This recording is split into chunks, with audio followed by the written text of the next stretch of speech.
Muy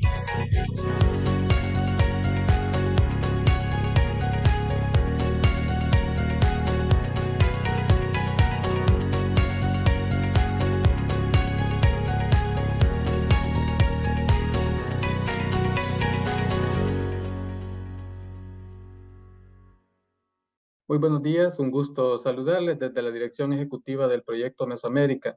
Le queremos dar la más cordial bienvenida a este nuevo webinar sobre transición energética justa y la democratización de la movilidad eléctrica. En esta oportunidad tendremos el espacio para poder conocer sobre la experiencia de Colombia y nos tendremos a bien poder contar con el espacio para que la asesora en temas de electromovilidad del Ministerio de Energía de Colombia nos pueda compartir todas sus experiencias e información que considere relevante sobre este tema. Para poder iniciar con esta sesión, quisiera solicitar amablemente para todos aquellos que puedan aperturar su cámara, que puedan hacerlo para poder hacer una captura y registro de esta sesión. Quienes no lo puedan hacer por diferentes motivos, no hay inconveniente alguno. Solicitaríamos entonces el apoyo de nuestro colega Ronald González para poder hacer la captura respectiva y posteriormente estaríamos haciendo la presentación del especialista que nos está acompañando en el desarrollo de este webinar. Adelante, Ronald. Gracias, Eduardo. Buenos días a todos. Muchas gracias por activar sus cámaras en la medida de sus posibilidades. Y a la cuenta de 3 yo haré la captura para que todos estemos preparados. Se continúan activando las cámaras. Muchísimas gracias. Muy bien. Y a la cuenta de 3. 1, 2, 3. Permítanme un segundo, por favor. Listo, muchas gracias. Adelante, Eduardo. Muchas gracias, Ronald. Bueno, nuevamente, como les mencionaba, para nosotros es importante el poder contar con estos espacios de conocimiento y de formación, además de intercambio. En esta oportunidad, como repito, tendremos el espacio para poder conocer sobre la transformación energética justa y sobre la democratización de la movilidad eléctrica. En ese sentido, nos acompaña en este día Ana María Orozco. Ella es asesora de temas de electromovilidad dentro de lo que es el Ministerio de Energía de Colombia, a quien le damos la más cordial bienvenida y agradecemos por el apoyo y el espacio en su agenda para podernos acompañar. Así es que adelante, Ana María. Muy buenos días para todos, para todas que nos acompañan en este espacio, muy agradecidos con la organización de este evento y bueno, aquí para compartir un poco las experiencias y sobre todo la visión que tenemos desde el Ministerio de Minas y Energía sobre la movilidad eléctrica, sobre la descarbonización del sector del transporte y sobre las medidas que vemos en el mediano y corto plazo, temas regulatorios y en temas de implementación. Les agradezco, un saludo desde el despacho del ministro y bueno, procederé entonces a proyectar, si ustedes me permiten.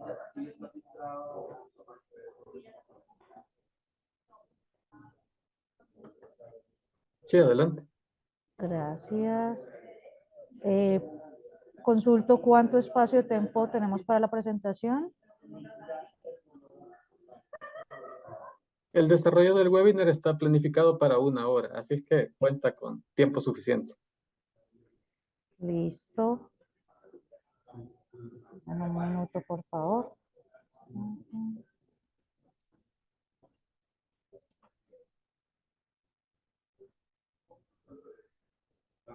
Listo. Ahí entonces me confirman si están viendo la pantalla. Es correcto. Gracias.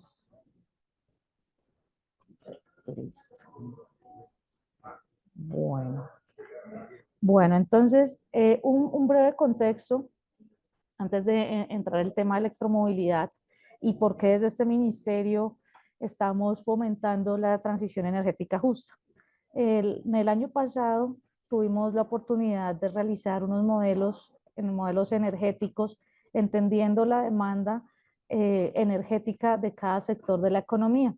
Entonces, por lo tanto, tuvimos una caracterización del sector transporte, del sector,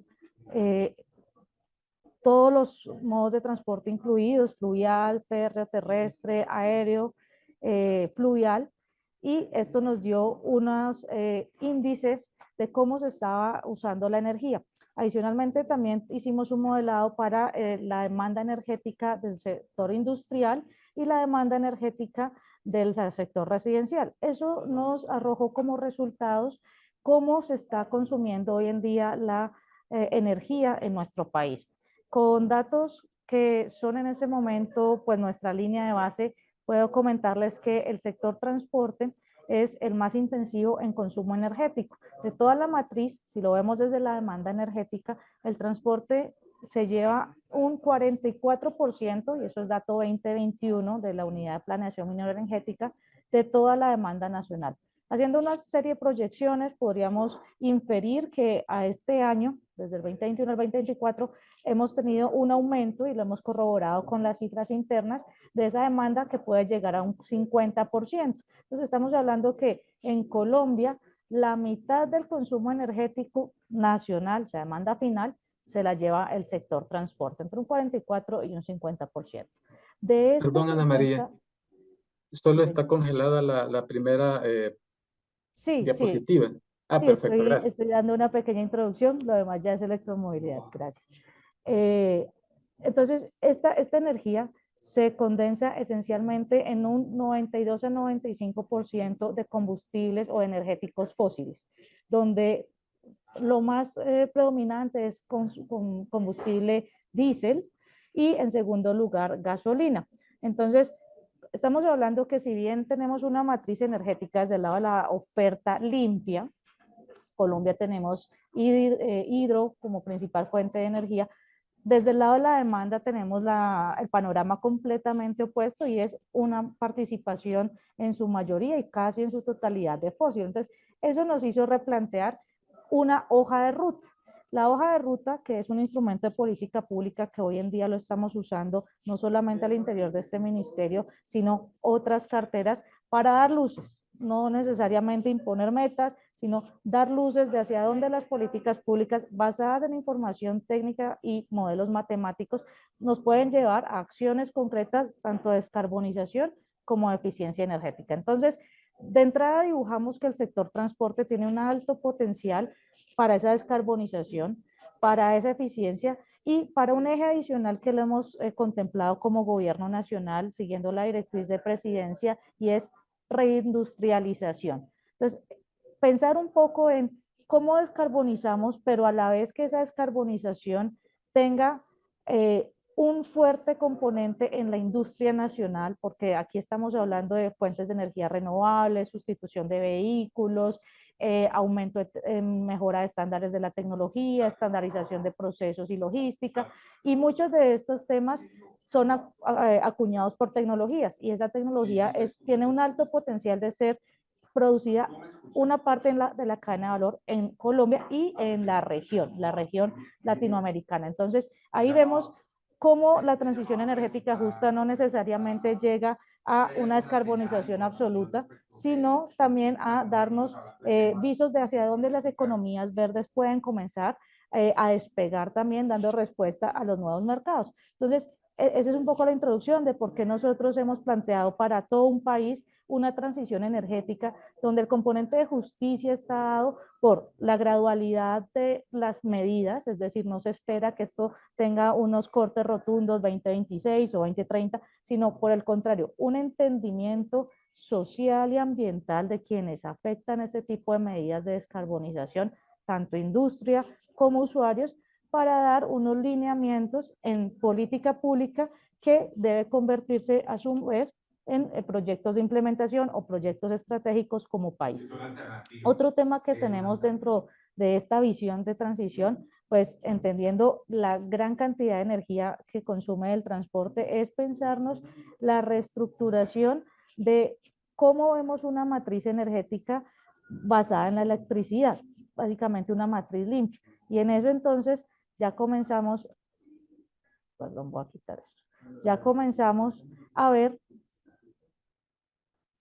cómo es el comportamiento de los vehículos. Ya entonces cerrando un poco desde todo este contexto nacional, si hablamos ahora de energías en el transporte, quisiera compartirles lo que hemos analizado históricamente desde el año 2010 hasta el 2021, que es cuando tenemos un corte en la data, de cómo el parque automotor en Colombia ha ido cambiando.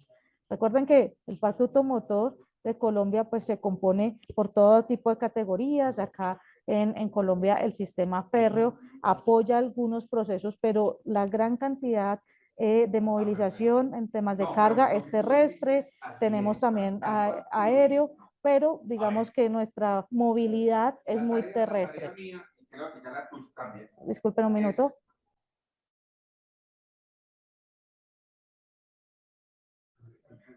Perdón. Listo. Entonces, estos análisis que hicimos reflejan desde el energético usado y cómo ha sido esa variación del parque automotor. Unos datos previos para que entendamos esta gráfica y ya paso a detallarla paso a paso. Nuestro parque automotor hoy en día está constituido de aproximadamente 19 millones de vehículos. De esos 19 millones de vehículos, 11 millones son vehículos de 2 y 3 ruedas. Y de esos 2 y 3 ruedas tenemos una participación de automóviles de 6 millones y una participación mucho menor de vehículos de carga pesada.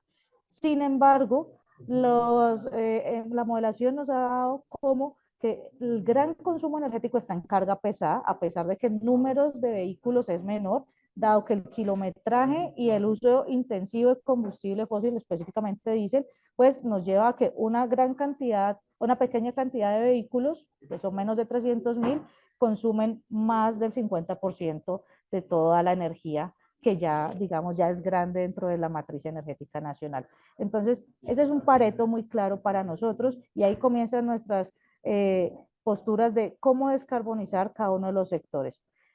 Si analizamos el segmento de vehículos, ya cómo ha ido cambiando a partir de los años, vemos que en los azules es diésel y tuvimos una subida interesante de GNV cuando se impulsó a través de la política pública, específicamente en el 2017, y que compitió con una política pública también de movilidad eléctrica, y podemos ver cómo las curvas de esa variación nos va mostrando el impacto de las políticas públicas, favorable o no favorablemente, sobre el mercado de vehículos eléctricos e híbridos.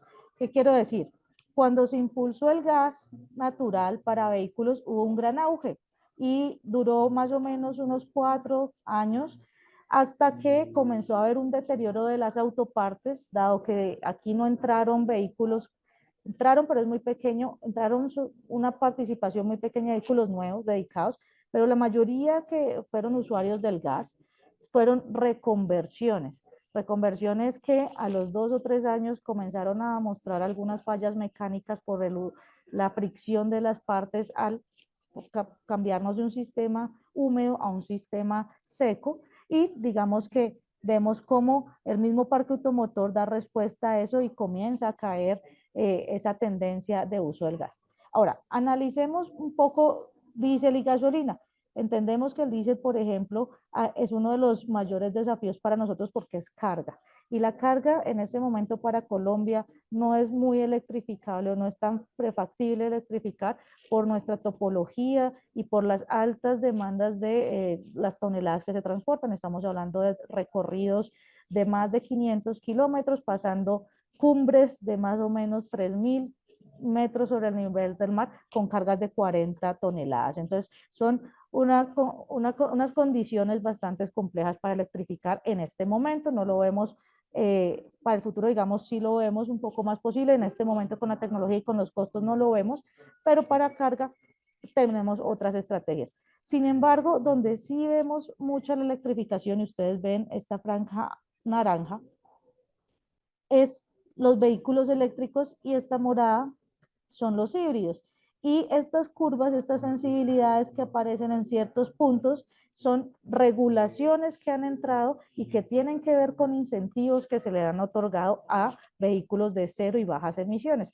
En este caso, por ejemplo, tuvimos para los híbridos unos beneficios adicionales que antes no tenían, que se les dio la restricción vehicular, acá la denominamos pico y placa, es decir, hay unos días que podemos usar el carro, hay otros que no, pero cuando se trata de vehículos híbridos o eléctricos, en general de bajas emisiones, esta regla ya no aplica, aplica la excepción y pueden usar su vehículo. Entonces, hubo un comportamiento muy interesante y es que la gente se tornó directamente a híbridos, cosa que esperábamos que hubiera sido primero a eléctricos, pero que hoy en día ya digamos esa conciencia está cambiando un poco más, dado que la infraestructura de carga, al menos en las ciudades, es un poco más fuerte que la de hace algunos años. Entonces ya esta tendencia esperaríamos que le gane un poco a los eléctricos, donde los híbridos hacen una transición muy interesante para nosotros y donde esperamos seguir aumentando esta participación en estos dos segmentos y que de manera paulatina los otros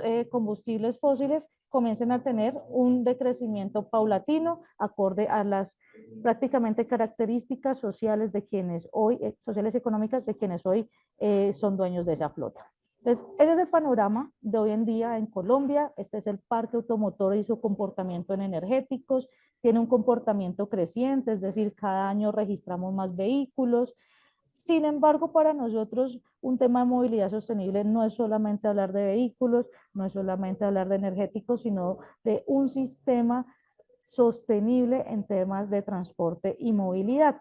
Para ello, desde este ministerio entonces tenemos múltiples estrategias, entre esas conducción eficiente, por ejemplo, que reduce hasta un 10 o 15% del consumo energético. Tenemos la transición a nuevos energéticos, donde vemos un candidato para transporte de carga al gas natural licuado.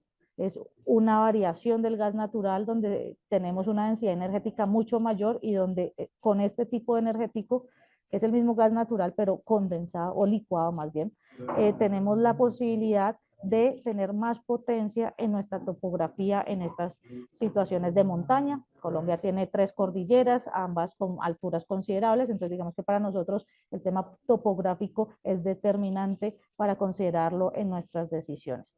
Ahora bien, también hemos considerado energéticos de la transición. Somos conscientes de que un cambio de visión frente a la movilidad viene paulatino, viene también acompañado de incentivos, viene acompañado de información y pedagogía.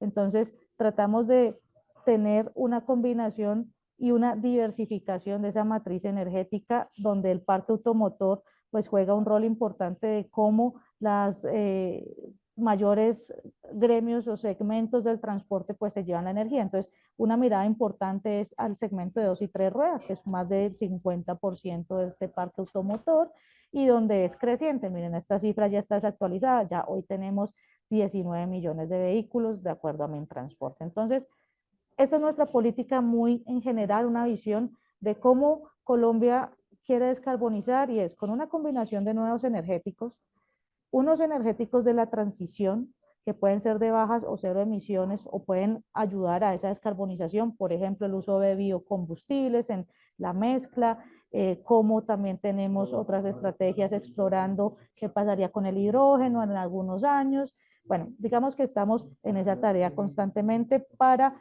validar con los gremios y con los sectores finales que estas propuestas tengan sentido desde un punto de vista de mercado. Entonces, ¿cómo vemos nosotros en generar la energía y la energía aplicada al transporte? Entendiendo que tenemos una línea técnica y política que nos enmarca en acuerdos internacionales hacia unas metas, los acuerdos de París, tenemos en marcos internacionales unos cierres o una descarbonización del sector minero energético, que es nuestro propio sector, es decir, los hidrocarburos y la minería tienen que entrar a un plan bien estructurado de esa descarbonización en el tiempo. Entonces, para nosotros, esta descarbonización, tanto del sector transporte como de nuestro propio sector minero energético, lo vemos realmente es como una oportunidad frente a nuevos mercados, una oportunidad de generar nuevos usos de la energía, que hoy en día podemos tener un panel solar en casa, pero ese mismo panel solar lo podemos ver como un activo si lo podemos a producir algunos excedentes de energía. Lo podemos ver también si tenemos sistemas ya un poco más complejos, almacenamiento, ya hay granjas solares, mini granjas solares, comenzamos a tener otros beneficios más allá del ambiental, como incentivos tributarios que impactan los impuestos directamente a quienes los solicitan, modelos de negocio que estamos impulsando, muy tomados también del marco internacional, lo que está pasando por fuera del continente, y cómo atraer esa inversión verde, porque finalmente nuestra apuesta de descarbonización siempre va a ser hacia las fuentes de energía renovables y no convencionales, que es la misión de este ministerio. Por un lado, tener una matriz energética limpia y descarbonizar la economía. Entonces, hemos encontrado que ciertas tecnologías y ciertas fuentes de generación pueden constituir un eje importante para esa reindustrialización.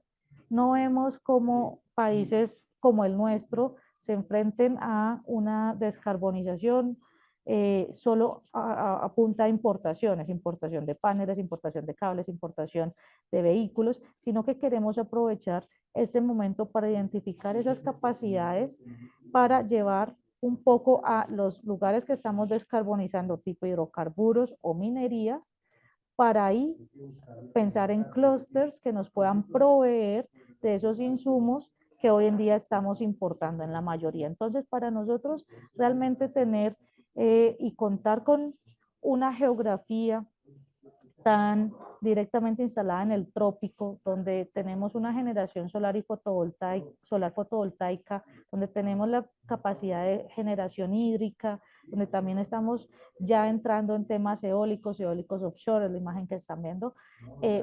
Además de ser una fuente de energía, es una fuente de ingresos, no solamente para el propietario de esa infraestructura, sino para la nación, y que apalanca entonces todos estos nuevos escenarios de reindustrialización y negocios verdes. ¿Qué beneficios tenemos? Porque ya los tenemos y en eso hemos venido trabajando desde hace un par de años y que en este nuevo gobierno estamos fomentando con mucha más fuerza. Incentivos tributarios a quienes instalen sistemas de generación, pueden ser pequeños, es decir, incluso poner un parqueadero electrificado para un vehículo en casa puede llevarnos a incentivos tributarios. Podemos tener también todos los incentivos no económicos, por ejemplo, para el tema de los vehículos, donde hoy en día, a pesar de que no tenemos un apoyo directo para el CAPEX, para particulares, sí hay unos fondos de ascenso tecnológico para sistemas de transporte público. Esto ya es de la mano del Ministerio de Transporte, y que hoy en día estamos tratando de impulsar que los sistemas masivos, aprovechando el potencial fotovoltaico, instalen paneles solares para que no solamente alimenten los parqueaderos y los buses eléctricos o flota eléctrica, sino que tengan un impacto en el ahorro del sitio donde estamos, digamos, haciendo esta instalación de paneles, y además una venta de energía que se da por excedentes, es decir, un retorno a la red del excedente que podamos estar generando en los parques solares o en los parqueaderos eléctricos, y que ese es un ingreso que entra a los nuevos modelos de negocio. Es decir, algo como que la infraestructura vamos a comenzar a tornar de un modelo donde siempre ha sido un pasivo, donde es una barrera, a que sea una infraestructura que, además de generar la energía necesaria para los vehículos, puede ser un ingreso en el modelo financiero de donde se está proyectando esta inversión. Este concepto que les acabo de comentar lo hemos denominado estaciones de energía. Estaciones de energía son esencialmente infraestructura de carga que habilita a los usuarios del sitio donde se está montando a proveer común y corriente, como una electrolinera, energía a los vehículos, pero que además prevemos en el futuro un despliegue de otros energéticos, como lo mencionaba, biogás o GNL, gas natural licuado, incluso hidrógeno para algunos segmentos. Entonces, aquí empieza la transición, y es cómo desde el sector hidrocarburos, que son estaciones de gasolina, estaciones de diésel, cómo podemos llegar con un mensaje de, si bien vamos a intentar descarbonizar el parque automotor y el segmento del transporte, podemos tener unos nuevos modelos de negocio donde no necesariamente van a llevar a estos modelos ya implementados y convencionales a la quiebra, que es mucho el temor de cuando publicamos estos documentos. Tuvimos unos comentarios donde percibimos ese temor de la gente. Decía, bueno, me van a cerrar mi estación de gasolina, o ya no vamos a vender diésel, lo que vamos a hacer. Por lo contrario, vamos a diversificar esa oferta energética de las estaciones para cuando se comience paulatinamente a sentir la descarbonización, ya estemos preparados en nuevos modelos como venta de energía con excedentes y a los vehículos eléctricos, entre otros energéticos que ya quedarán habilitados. Todo esto tiene que tener un componente regulado y es algo en lo que estamos trabajando actualmente.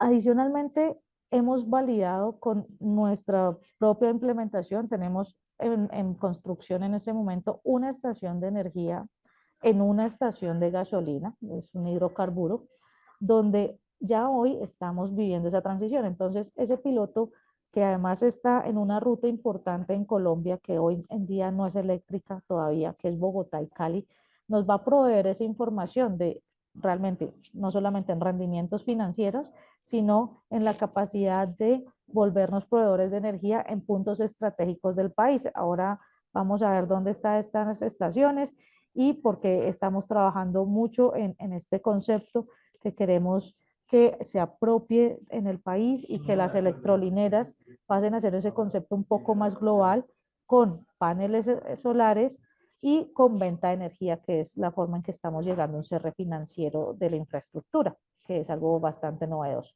Tenemos una variación de este modelo para aquellas estaciones que se encuentran a pie de río, básicamente las fluviales o las marítimas, pero sobre todo las fluviales, donde es el mismo modelo, pero en vez de usar energía fotovoltaica, lo que vamos a usar es la energía a partir de fuentes hídricas con turbinas que van a estar generando y bajo el mismo mecanismo, con un sistema de almacenamiento, podemos entregar energía limpia para embarcaciones eléctricas, por ejemplo, o vender energía ahí a su operador de la red.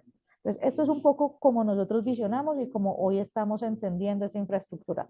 Ahora bien, estas estaciones no son necesariamente sobre infraestructura de hidrocarburos o estaciones de gasolina, sino también la podemos ver, por ejemplo, en parqueaderos de sitios estratégicos, por ejemplo, restaurantes con un parqueadero eléctrico o paraderos turísticos en carretera. También podemos entender ahí que puede tener un potencial muy alto para electrificar, entendiendo que aquí ya pues entra a jugar no solo un actor, que puede ser el dueño del predio, sino múltiples actores. Puede llegar un operador de energía y asociarse con el dueño del predio, dueño de la gasolinera, dueño del restaurante o centro comercial, y en una alianza tripartita comenzar a cada uno poner elementos y también generar unas utilidades para cada actor, dependiendo pues de su participación en esos acuerdos.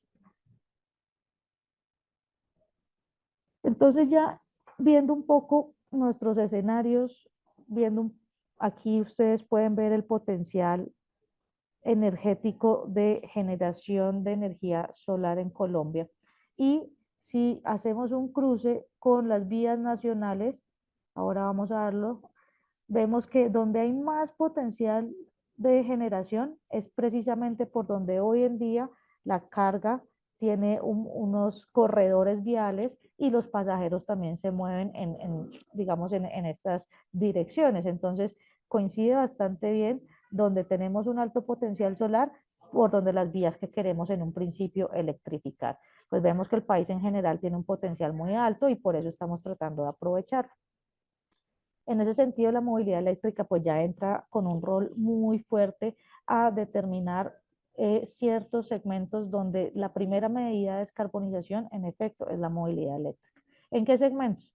Vehículos livianos, vehículos de 2 y 3 ruedas, transporte de última milla, y entre estas tres categorías, digamos, ahí ya estamos más del 70% de lo que es el parque automotor hoy en día. Entonces, digamos que vemos ahí por eso un fuerte impacto en estos tipos de vehículos y que uniendo con la producción nacional Vemos también viables como electrificar, por ejemplo, transporte última milla, que ya se están construyendo algunos cuadriciclos y donde 2 y 3 ruedas juega un rol no solamente en la movilidad normal de conmutación, de ir al trabajo y a casa, sino tiene un impacto social, dado que las personas devengan de su actividad usando los vehículos, las motos, los tuk-tuks, los vehículos pequeños, son su fuente de ingreso. Entonces, digamos que ahí es muy importante cómo podemos volver competitivo el kilómetro recorrido, ya no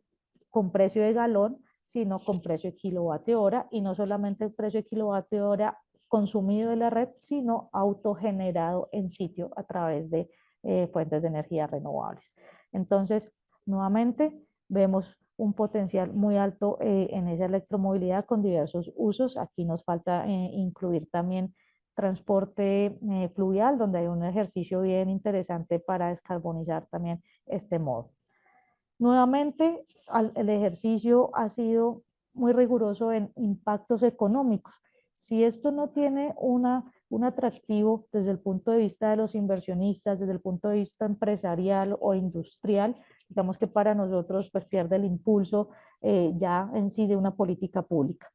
Aquí entonces hemos tratado de tener a todos los actores en, no lo llamaría consenso, pero sí en unos diálogos donde la industria automotriz, donde el Ministerio de Transporte, donde el Ministerio de Ambiente ven con muy buenos ojos cómo Colombia puede ir transitando la movilidad eléctrica en estas categorías, y añado en el transporte público, es la primera acción también cuando hablamos de renovación de flota. Entonces, si bien tenemos unas ambiciones muy, muy altas, digamos que hemos construido un camino donde progresivamente comencemos, por un lado, a electrificar la flota, es decir, sustituir gasolina y diésel o combustión en general por eléctrico, pero muy de la mano políticas públicas y un despliegue efectivo de infraestructura de carga, que sabemos que puede ser o una barrera, o si bien, si es manejado, digamos, dentro de lo que son los nuevos modelos de negocio, puede ser un habilitador que dispare, digamos, la movilidad eléctrica. En ese contexto, entonces, hemos estado trabajando en lo que vamos a publicar como Estrategia Nacional para la Infraestructura de Carga. En este caso, hemos evaluado, voy a hacer un zoom aquí, hemos evaluado, qué pena la resolución, hemos evaluado varios informaciones georreferenciadas que nos dan indicios de dónde deberíamos desplegar inicialmente esa infraestructura, porque estamos ante el dilema del huevo y la gallina, que es primero los vehículos eléctricos o la infraestructura, pero no tengo infraestructura, entonces no compro vehículos, y al revés. Entonces, comenzamos a ver, bueno, cómo rompemos este paradigma. ¿Qué estudiamos entonces? Entre varias variables. Número de vehículos eléctricos por ciudad o por región, aquí están por departamentos, y lo más oscuro pues nos da la mayoría, en este caso es muy centrado en lo que es Antioquia, Medellín llevándose pues la cabecera, Bogotá también llevándose la mayor cantidad, y digamos otros departamentos que comienzan a dar luces de esas compras de usuarios y de transporte público. Hoy también analizamos cómo está la infraestructura de carga. La infraestructura básicamente está concentrada básicamente en la misma radiografía, donde hay mayor cantidad de vehículos eléctricos, y las ciudades que están como naciendo hacia esto comienzan también a dibujar algunos despliegues de carga que pues nos dan señales de hacia dónde poder ir desarrollando el resto de infraestructura. Muchos más datos fueron cruzados: índice de calidad de las redes, el tema de la distribución, el tema de generación, el tema del potencial fotovoltaico, el tema hídrico, dónde estamos como zona interconectada. Aquí, por ejemplo, vemos que la interconexión al sistema está muy centralizado, entonces eso también es un llamado para nosotros de cómo vamos a democratizar la energía en otros lados, pero pues que tenemos que arrancar por donde son estos corredores viales que coinciden tanto con la generación fotovoltaica o ese potencial que mostraba en la slide anterior, como con pues un despliegue ya efectivo del sistema eléctrico. No eléctrico para vehículos, sino eléctrico como infraestructura de energía. Entonces, cruzando esta información, muchos más datos, entrevistas, hemos notado o tenemos como premisa que debemos arrancar por cerrar esas brechas entre ciudades para que las personas que quieren comprar un vehículo de bajas emisiones o eléctrico, pues tengan ese incentivo de que pueden viajar, porque hoy es una barrera. Entonces, nuestro primer impacto va a ser entender esos hubs de movilidad, que como digo, aquí tenemos algunas imágenes, pero tenemos más datos, tenemos los puertos, tenemos los aeropuertos donde se cruza toda la información, bueno, toda la carga, perdón, todo el tráfico. Y hemos identificado entonces esas rutas principales, que es donde los colombianos hacen el switch de comprar un carro eléctrico a uno híbrido o en el peor caso a uno combustión, y es cuando están en un concesionario preguntan normalmente que puedo viajar de, no sé, de Cali a Bogotá o de Medellín a Cartagena en este vehículo. No, mire, la autonomía es esto, no puede. Entonces, automáticamente la decisión de compra va a híbrido en el mejor escenario.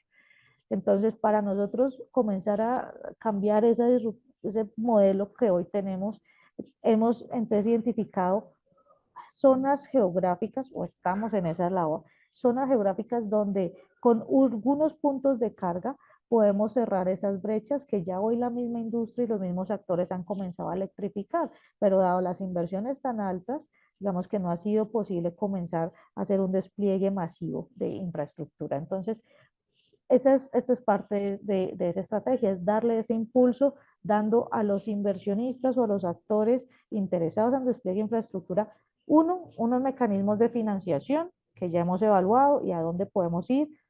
Dos, unas líneas de crédito blandas para paneles solares, por ejemplo, ya la tenemos también en el gobierno, la acabamos de lanzar hace unas semanas.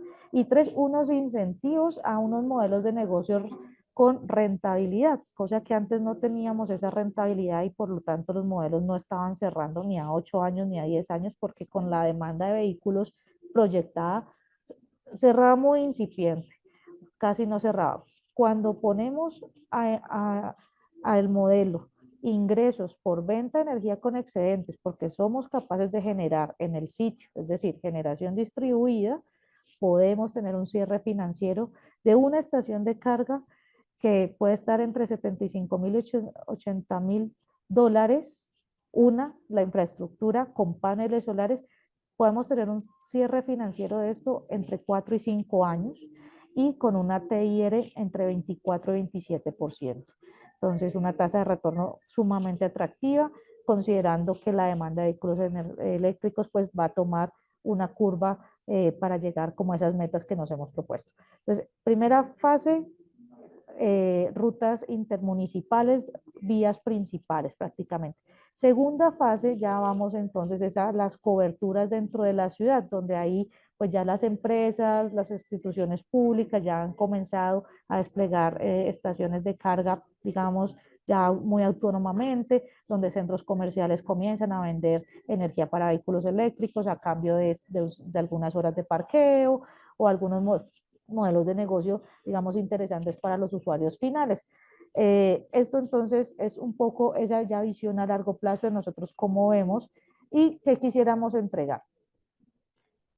Aquí entonces es muy importante realmente considerar esos impactos financieros porque la infraestructura de carga necesaria para nosotros tener una cobertura con las proyecciones de vehículos eléctricos que tienen que ver con el cumplimiento de las NDCs es bastante alta. Son 20.000 conectores al 2030. Conectores, ¿no? No estaciones. Una estación puede tener varios conectores.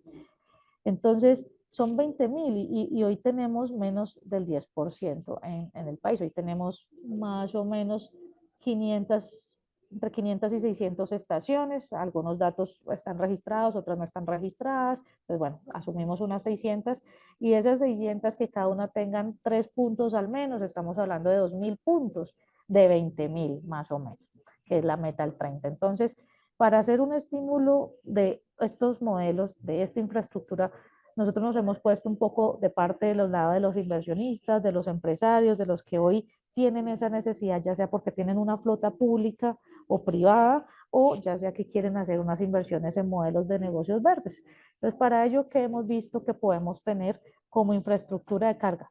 Y hago mucho énfasis en la infraestructura de carga porque esa es la competencia de este ministerio. Nuestra competencia, más que electrificar vehículos, es electrificación de la infraestructura y expansión de la cobertura de energía eléctrica. Entonces, hemos identificado, podemos tener modelos de negocios asociados directamente a ese consumo de energía o al tiempo de uso. Recordemos que al tener incluso carga rápida, que por el mejor escenario que sea el vehículo se demore 15 o 20 minutos, es un tiempo donde esa persona o su familia, si van varios en el vehículo, van a demandar servicios donde se encuentra, ya sea en tienda de comodidades, o si es en un restaurante, o si es un centro comercial, van a tener que esperar y generar un consumo al menos mínimo para cubrir algunos costos de parqueo, por ejemplo.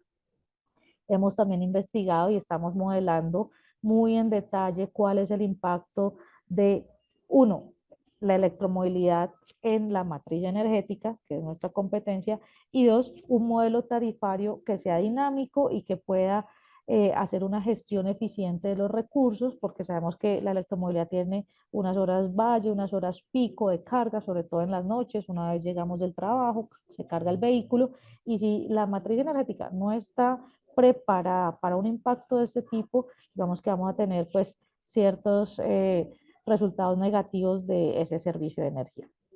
También temas de disponibilidad, por ejemplo, cómo nos imaginamos nosotros este tema en conjunto con tarifas dinámicas, poder tener unos cargadores inteligentes que, por ejemplo, no carguen de 7 a 10 de la noche, que es hora pico nacional de energía, sino, por ejemplo, a partir de las 11 de la noche o 12, pero que sea automático y que se desconecte, por ejemplo, a las 5 de la mañana cuando el vehículo ya esté cargado. Entonces, hacer una despacho de energía pues mucho más asertivo con respecto a esa demanda que dejarla solamente en consumo plano. Membresías también es un tema que lo están haciendo muchos los establecimientos que tienen varias electrolineras, de tal manera que hacen pues un tema de tener sus clientes y una masa crítica a los cuales ya le proveen siempre una disponibilidad eléctrica. Bueno, hay varios otros. ¿Qué vemos como adicional?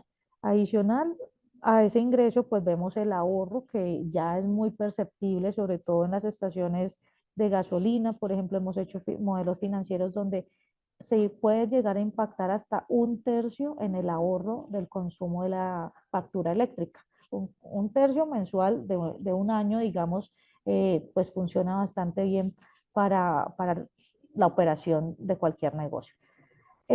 Podemos tener también adicionalmente, reitero, vamos a generar demanda de clientes en ciertos puntos específicos, entonces ahí podemos aprovechar publicidad, venta de algunos accesorios, comidas, artesanías, economías locales alrededor del sitio. Ya vamos cerrando.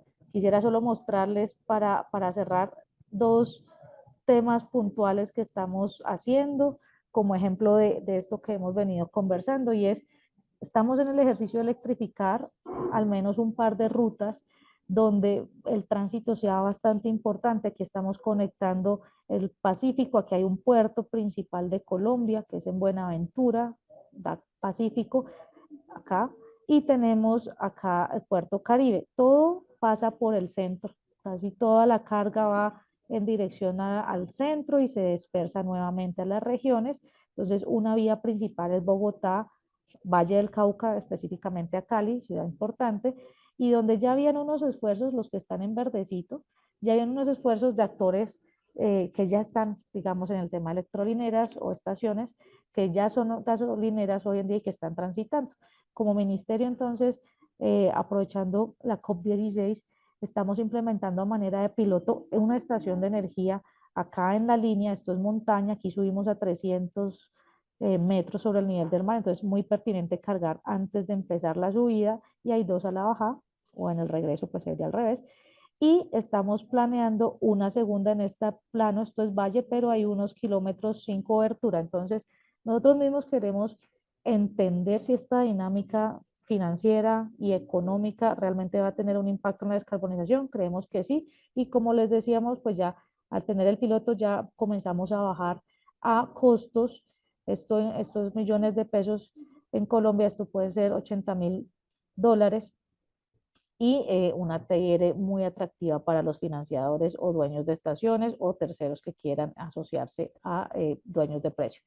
Y un segundo ejemplo es pequeños impactos con energía solar. Esto acá lo que tenemos son paneles solares sobre una casa comunal donde un grupo de vecinos, esto lo denominamos nosotros comunidad energética, con apoyo pues de una organización, una ONG que nos apoya, Polo en Transiciones Justas, y donde hicimos un esfuerzo colaborativo, construimos una estación de energía compartida.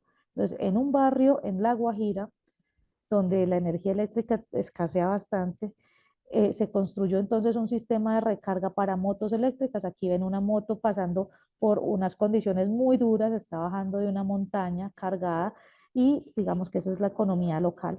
Y donde a partir de un sistema de almacenamiento pueden cargar hasta 10 motos eléctricas, y donde aquí estamos haciendo también transición energética, no solo en tecnología, sino que muchas de estas personas venían del sector de las minas, sector minero, y hoy, aprovechando sus conocimientos en mecánica y en ingeniería, hoy están haciéndole el mantenimiento y a todo el tema de los paneles y a las motos eléctricas, que para ser una zona rural, digamos, pues ha sido para nosotros un desafío implementar movilidad eléctrica. Esto con el fin de democratizar esa electromovilidad. No vemos la electromovilidad solamente como vehículos de lujo o quien tiene acceso pues a grandes créditos, sino a pequeños impactos, y por eso es que nuestra segmento, digamos, donde queremos entrar con fuerzas 2 y 3 ruedas y última milla, porque aquí se conjugan tanto la tecnología, el impacto económico y la empleabilidad de esas personas con su combustible, donde este sistema ha abaratado el uso de la energía en este barrio, y ellos prácticamente están, palabras de ellos, casi recibiendo energía gratis porque la generan ahí mismo. Entonces, esto es un poco lo que quisiéramos o queríamos compartirles. Detrás de esto, pues hay un desarrollo de políticas públicas, de inversiones también en el marco de lo público, de lo privado, y pues queríamos muy gratamente darles a conocer y aquí dispuestos a escuchar también de su lado. Muchas gracias.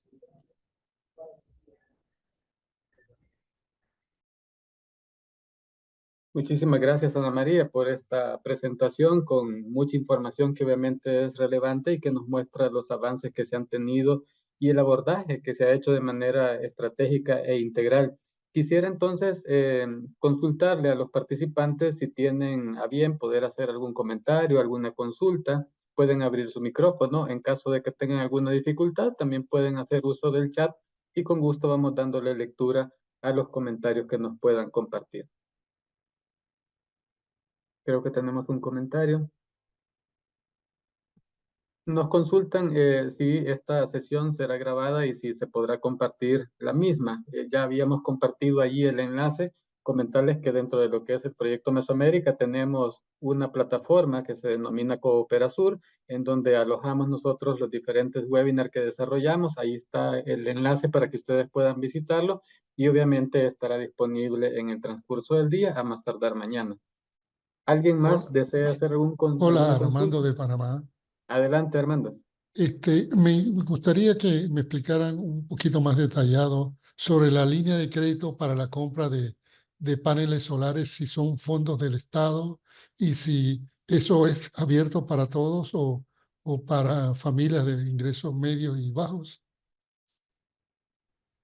Gracias por la pregunta. Sí, el crédito es una línea de crédito abierta para la población en general, es decir, pueden aplicar personas naturales o pueden entrar ahí también personas jurídicas, empresas. El apoyo ahí viene del gobierno, es financiado, y lo que se financia son unos créditos blandos, es decir, tasas compensadas para que la inversión que hoy en día el CAPEX, digamos, ya cuando uno quiere montar unos paneles de tamaño considerable o capacidad considerable, pues ya el CAPEX aumenta y ya es más difícil. Entonces ahí entra el interés blando y que esté a un tiempo donde el cierre financiero pueda llegar. Además de eso, como Ministerio de Minas que lanzó ese crédito a través de la banca pública nuestra, tenemos todo el tiempo unos programas abiertos de asistencia técnica. ¿Qué quiero decir? Si una empresa privada tiene la intención de electrificar todo su edificio o su techo o su parqueadero, digamos que nos puede escribir y tenemos un equipo donde comienza no solamente pues como con temas muy legales de requerimientos, sino hacer un acompañamiento a cómo pueden optimizar esa inversión de tal manera que además del crédito podría estar en la capacidad de este ministerio en entregar diseños. Tenemos algunos diseños tipo, digamos, muy generales, pero que ya entendiendo un poquito cómo carga, por ejemplo, X número de carros o buses, ese también es un costo que se podrían ahorrar de una primera consultoría o de un primer vistazo de ingeniero. Entonces, hay inversión por ese lado, hay de tasas compensadas. Tenemos la asistencia técnica y también tenemos, que ya viene desde un poco antes, impacto a los impuestos, es decir, principalmente a la renta, cuando se usa o se adquiere inversión en temas de energías FNCR, básicamente. Entonces, ahí eso sí es un proceso donde se puede solicitar. Entonces, todos estos impactos, digamos que pueden abaratar una solución que si uno lo hiciera por un privado en particular, entre un 10 y un 30% del costo de la implementación.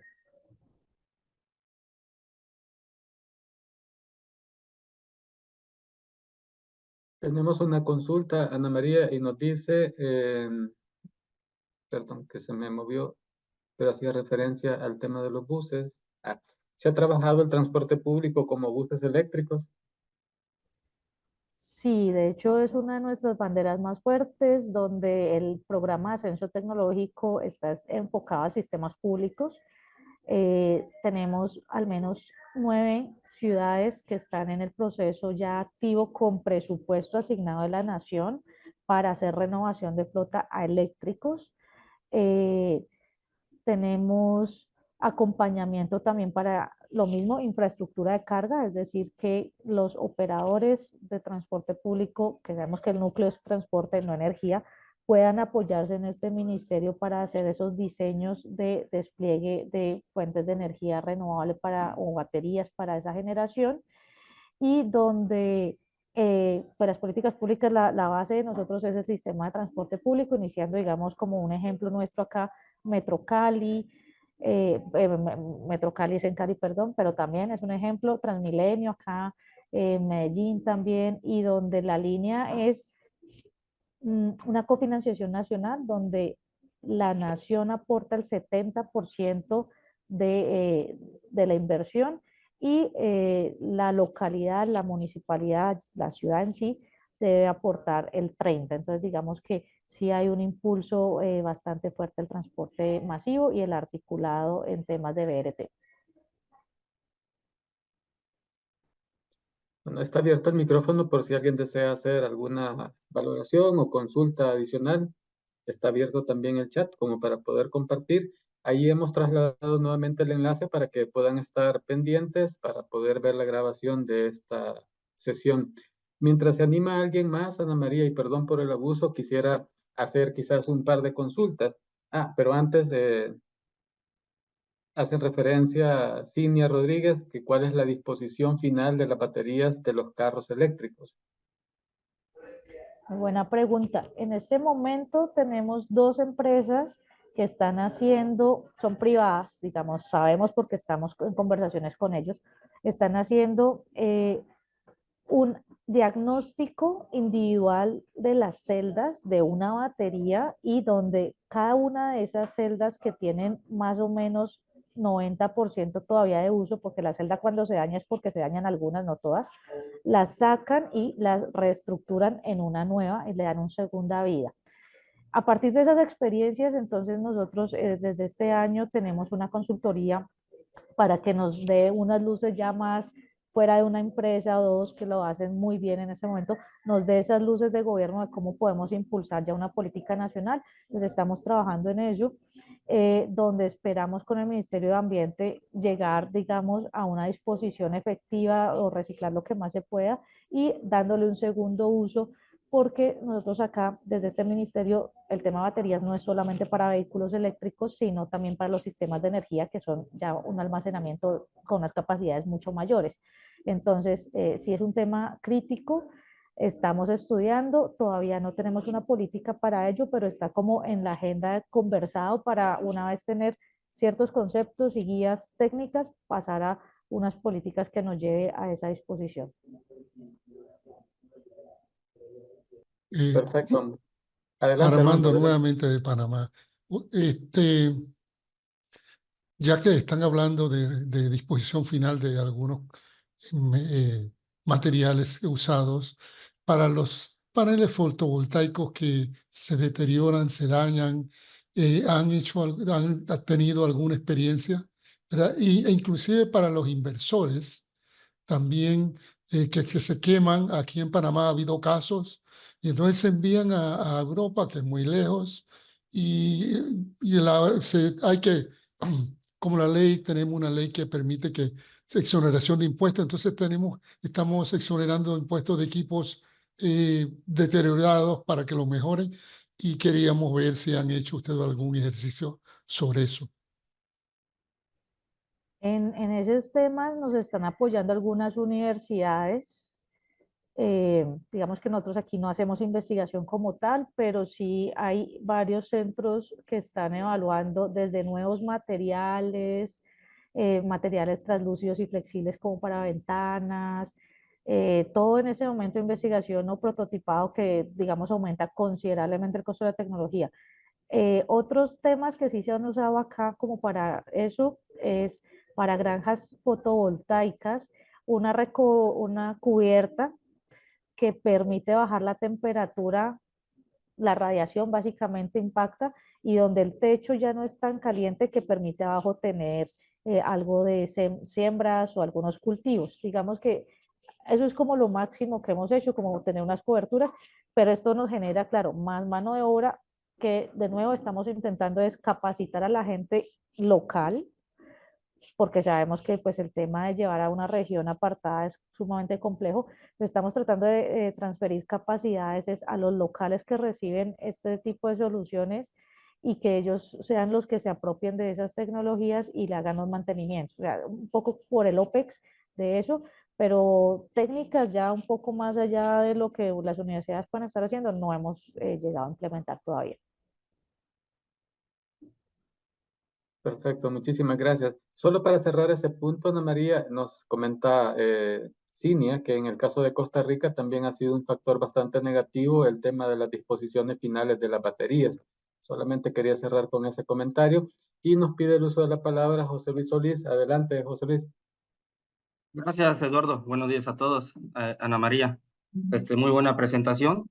Y ya, mi pregunta es al respecto. ¿Han tenido alguna experiencia o han realizado los análisis de ciclo de vida de la conceptualización de las baterías en comparación con otro tipo de biocombustibles? Hablando de biomovilidad con etanol y biodiesel. ¿Qué tan rentable energéticamente y en el balance de emisiones es el uso de la electromovilidad?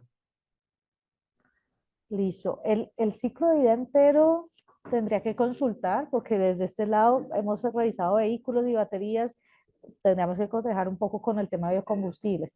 Sin embargo, el tema de biocombustibles en Colombia tiene una, digamos, una conversación importante y es el uso de la tierra, donde históricamente aquí hubo incluso desplazamientos y temas sociales bien fuertes por apropiación de terrenos para monocultivos, no necesariamente biocombustibles, pero en general digamos que nos lleva como a esos diálogos sociales donde la pregunta es si tenemos biocombustibles como elemento de transición, pero que tiene que estar en una conversación con Ministerio de Agricultura y Ministerio de Ambiente porque el uso de la tierra tan extensivo no es favorable, al menos desde el punto de vista para de nosotros, donde ya hemos tenido deforestación también de algunas partes del país para sembrar, bueno, algunas materias primas de biocombustibles. Entonces, tenemos como estamos tratando de llegar a un balance o estamos evaluando, son balances, ninguna tecnología por el momento es 100% limpia, incluso en los mismos vehículos eléctricos tenemos el tema del litio y algunos minerales que, digamos, tienen un debate también importante.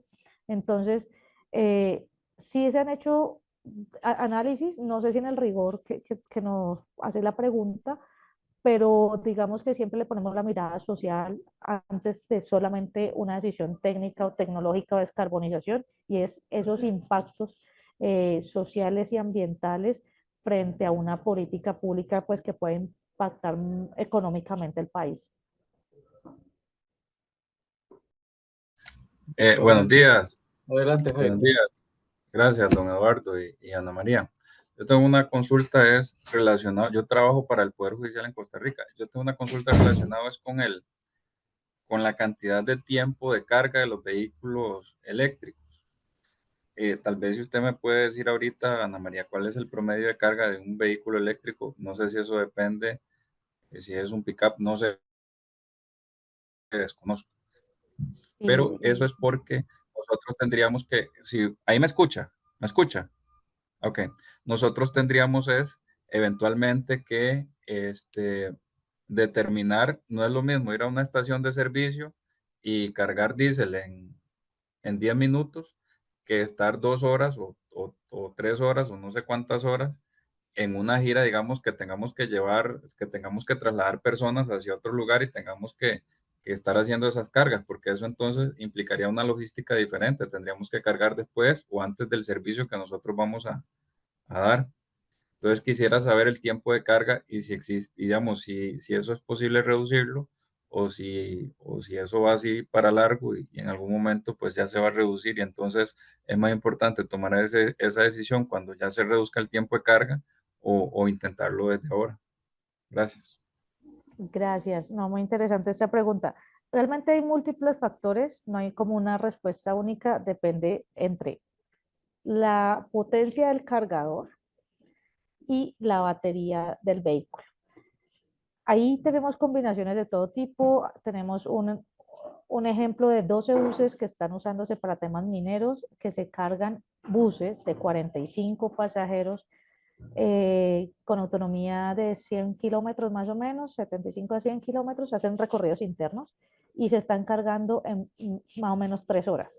Eso es porque tienen un cargador rápido, GBT, es estándar de los rápidos, pero además tienen una planta de generación de energía. Al ser una mina, pues ellos son, entonces digamos que ese es muy atípico. Ya si uno se va a la casa, las condiciones son otras, porque uno va a tener una carga lenta, donde el vehículo, incluso con más autonomía o menos autonomía, puede demorarse 6, 8 horas. La respuesta nuestra es, estamos evaluando tecnologías, hemos encontrado en el mercado, sobre todo de los chinos, supercargadores o ultracarga, bueno, tienen varios nombres, donde pasan de cargar de potencias de 40 a 50 kilovatios, que es como lo más normal para no cargar ahí entre media hora, una hora, ir cargando de poquitos, llenar unos 20, 30, 40% de su carga, a que con estos supercargadores, ellos nos dicen, no lo hemos visto todavía, que pueden cargar 1 kilómetro en 1 minuto.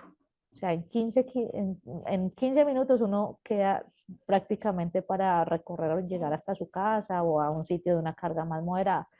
Entonces, creo que estamos viviendo un momento interesante de la movilidad eléctrica donde comienzan las tecnologías a abaratarse, comienza también las capacidades de país, porque aquí no solamente es la estación de carga, para tener una estación ultra rápida tenemos que tener un transformador con la suficiente potencia, tenemos que tener un sistema distribuido, digamos, que nos mantenga ese consumo y si vamos a entregar a la red también.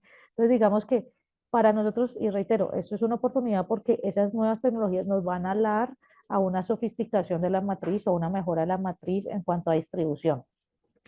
El costo creo que va a ser la barrera siempre en estos escenarios porque estamos hablando de que una estación, la normalita que les decía, 80.000 $80.000, que puede tener 3 mangueras y con 2 de carga rápida, o sea que el vehículo se esté ahí una hora para regenerar bastante, puede pasar al doble o al triple con estos súper rápidos, sin contar la infraestructura que se necesita adicional para el tema. Entonces, lo vemos con buenos ojos. Ya los vehículos hoy en día tienen autonomías 400 kilómetros, 300 kilómetros, que nos permite también un manejo pues diferente. Y algo muy interesante que hemos experimentado es que el consumidor de energía eléctrica para vehículos eléctricos se vuelve mucho más precavido y planea sus viajes y se vuelve un usuario desde la movilidad, ya no desde la energía, desde la movilidad mucho más eficiente. ¿Por qué? Porque ya no va a llevar su carro al máximo, no va a estar acelerando, va a cuidar su batería, va a cuidar los frenos, va a usar regeneración. Entonces hemos visto cómo un tema eléctrico cambia un poco ese modo de conducir, de uno muy agresivo, que puede ser una tendencia muy nuestra acá en Colombia, a uno más tranquilo, más pausada las manejadas, etcétera. Entonces es muy interesante lo que puede pasar con esos tiempos de recarga y esa evolución.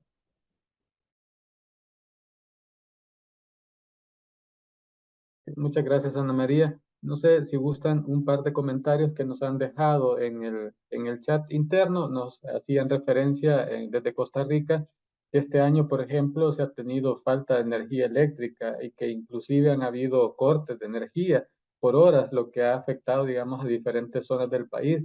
Lo que puede señalarse que existe, digamos, un riesgo, un déficit ahí, que tiene un problema que tiene que ser atendido, una necesidad que tiene que ser atendida, un poco para poder atender también este tema de la electromovilidad.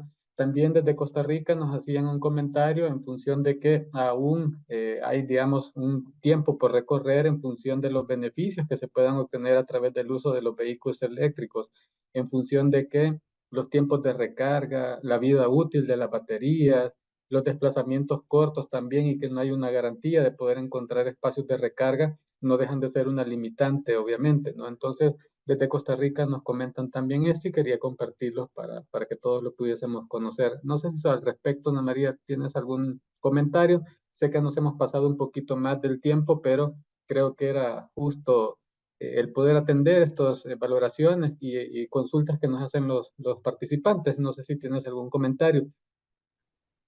No, les agradecería mucho la atención que han tenido y las preguntas, los comentarios muy pertinentes y nosotros desde este ministerio, desde este despacho, pues dejamos abierta la puerta tanto a colaboraciones, esto creemos que es un tema de región, entonces quedamos muy abiertos para seguir en estos espacios y muchísimas gracias por los comentarios y las preguntas y el espacio. Bueno, muchísimas gracias, Ana María, por el espacio, el tiempo y la experiencia que nos has podido compartir en esta sesión.